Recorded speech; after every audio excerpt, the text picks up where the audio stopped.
fitomagny satria agnatin'ny vôko ataony mara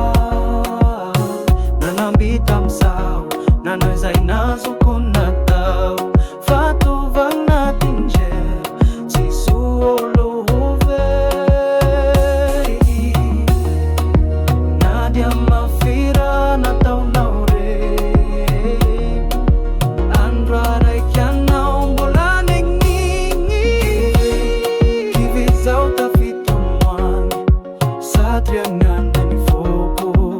atao maray Kivy zao tafitomoagny satria agnanan'ny vôko